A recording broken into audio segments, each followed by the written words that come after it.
Kamala Harris attacks Trump over fear and hate at first rally.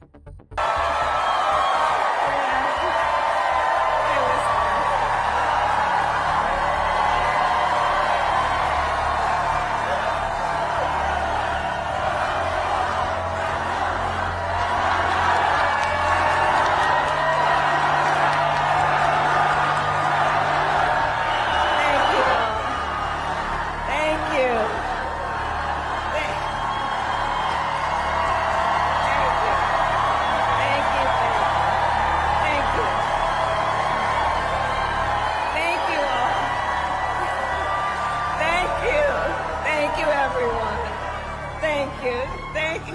Good afternoon, Wisconsin. Good afternoon, everyone. Thank you. It is good to be back. Thank you all very much. Can we please hear it for Leah and her extraordinary story and leadership?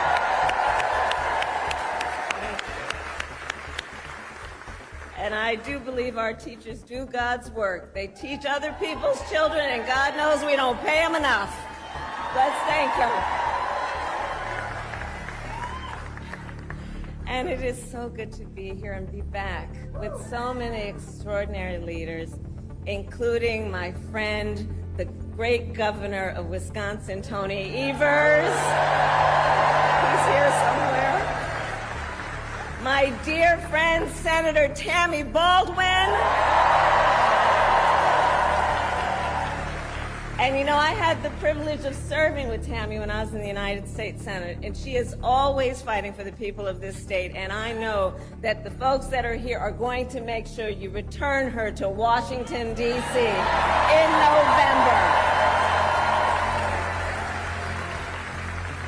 Yes, we are going to elect her back to Washington, D.C.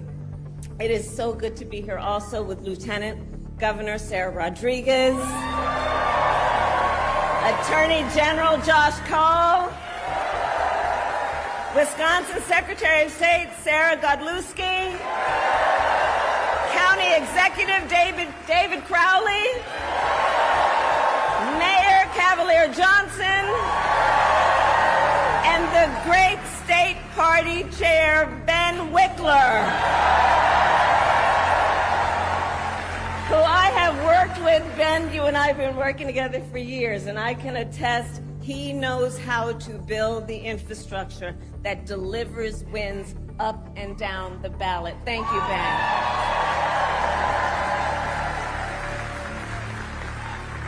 So it is good to be back in Wisconsin, and it is great to be in Milwaukee. As many of you know, our state campaign headquarters are in this city. Yes, and there is a reason for that. The path to the White House goes through Wisconsin. Yes, it does.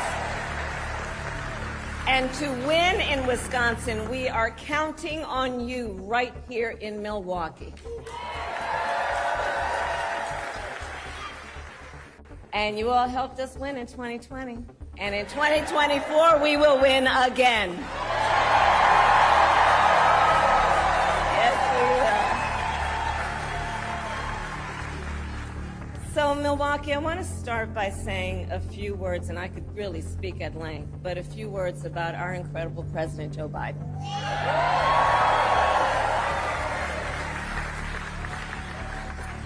It has truly been one of the greatest honors of my life to serve as Vice President to our President Joe Biden. Joe's legacy of accomplishment over his entire career and over the past 3.5 years is unmatched in modern history. In one term, think about it, in one term as president, he has already surpassed the legacy of most presidents who served 2 terms in office.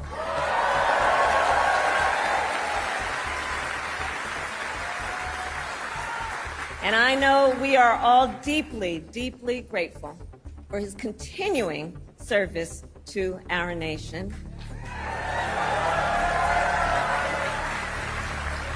And it is my great honor to have Joe Biden's endorsement in this race.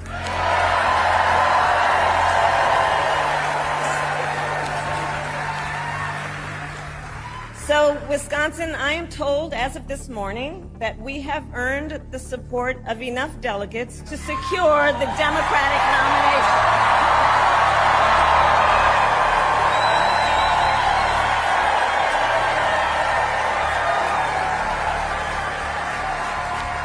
And I am so very honored, and I pledge to you I will spend the coming weeks continuing to unite our party so that we are ready to win in November.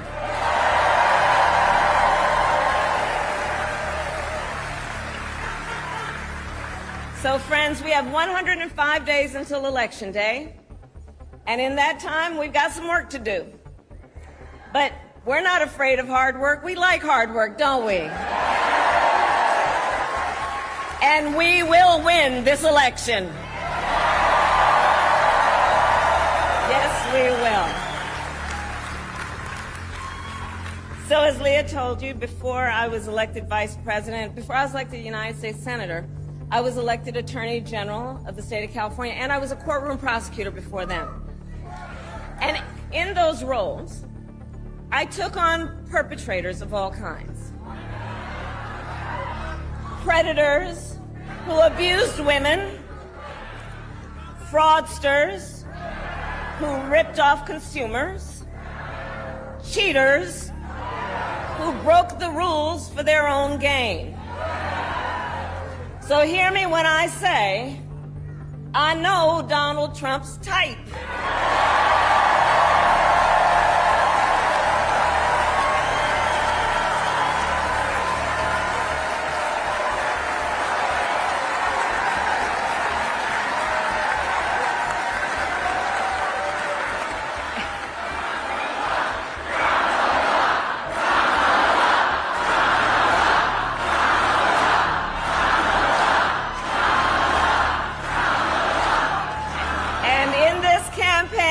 I promise you, I will proudly put my record against his any day of the week.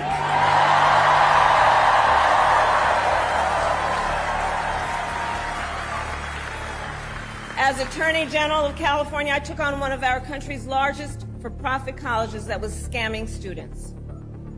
Donald Trump ran a for-profit college that scammed students. As a prosecutor, I specialized in cases involving sexual abuse. Well, Trump was found liable for committing sexual abuse. As Attorney General of California, I took on the big Wall Street banks and held them accountable for fraud. Donald Trump was just found guilty of fraud on 34 counts.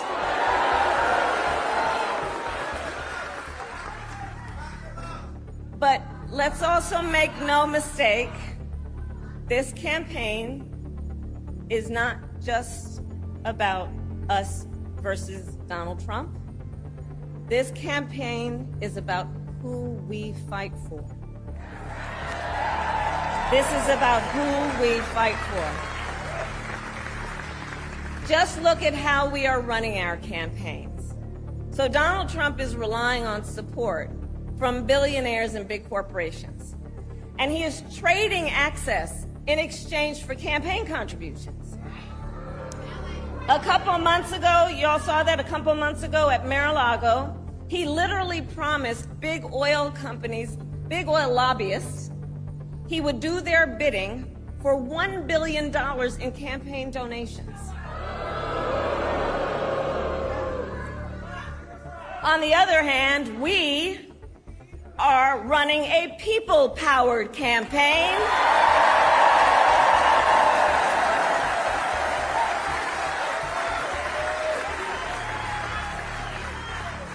And we just had some breaking news. We just had the best 24 hours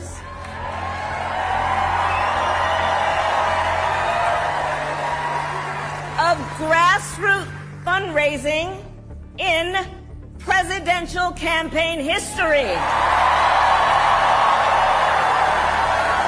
All right?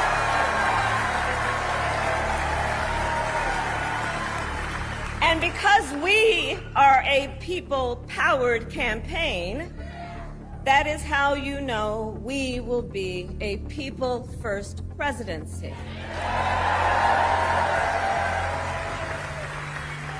And Wisconsin, this campaign is also about two different visions for our nation. One, where we are focused on the future. The other, focused on the past.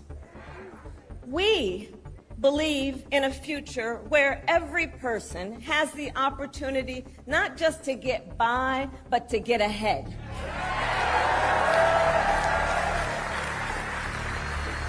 A future where no child has to grow up in poverty.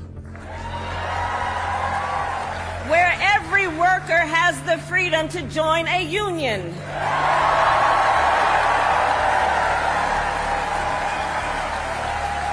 Where every person has affordable health care, affordable child care, and paid family leave. We believe in a future where every senior can retire with dignity.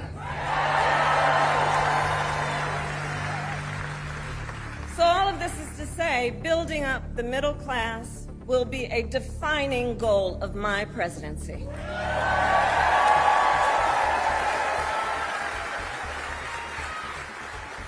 Because here's the thing we all here, Wisconsin, know. When our middle class is strong, America is strong.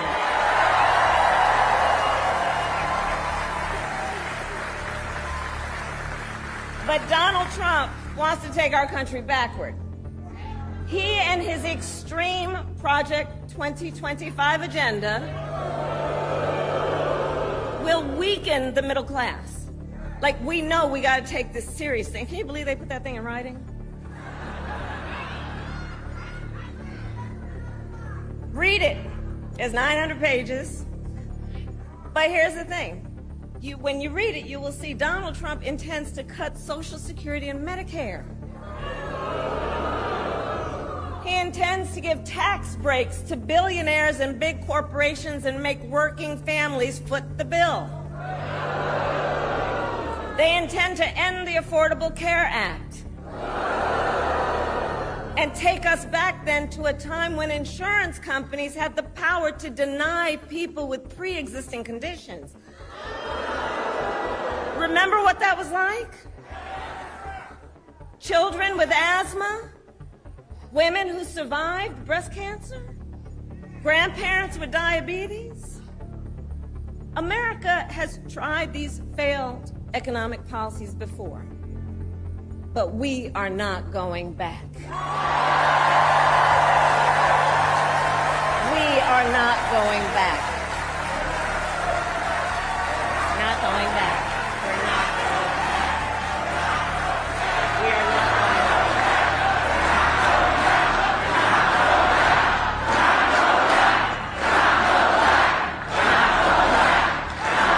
And I'll tell you why we're not going back.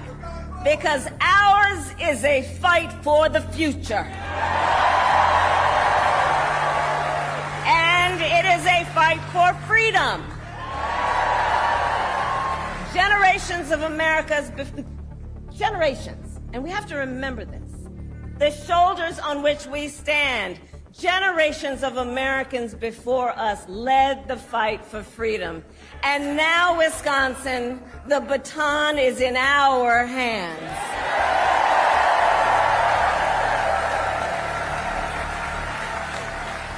We, who believe in the sacred freedom to vote, will make sure every American has the ability to cast their ballot and have it counted. We, who believe that every person in our nation who should have the freedom to live safe from the terror of gun violence, will finally pass red flag laws, universal background checks, and an assault weapons ban.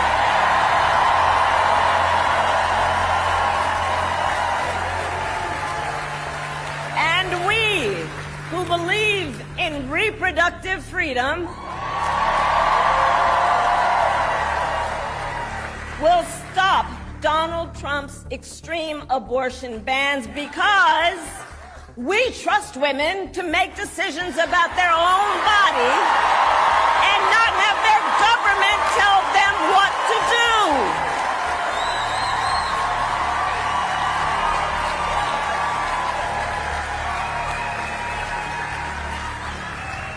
And when Congress passes a law to restore reproductive freedoms, as President of the United States, I will sign it into law.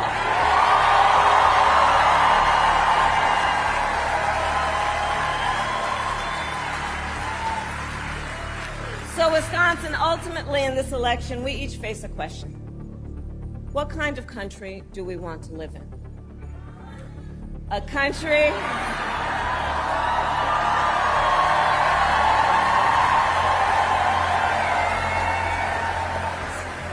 to your point, do we want to live in a country of freedom, compassion, and rule of law, or a country of chaos, fear, and hate? And here's the beauty of this moment. We each have the power to answer that question. The power is with the people. We each have the power to answer that question. And in the next 105 days, then we have work to do. We have doors to knock on. We have phone calls to make. We have voters to register. And we have an election to win.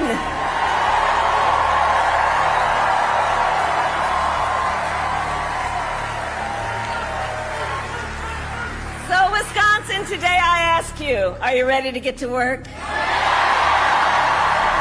we believe in freedom? Do we believe in opportunity?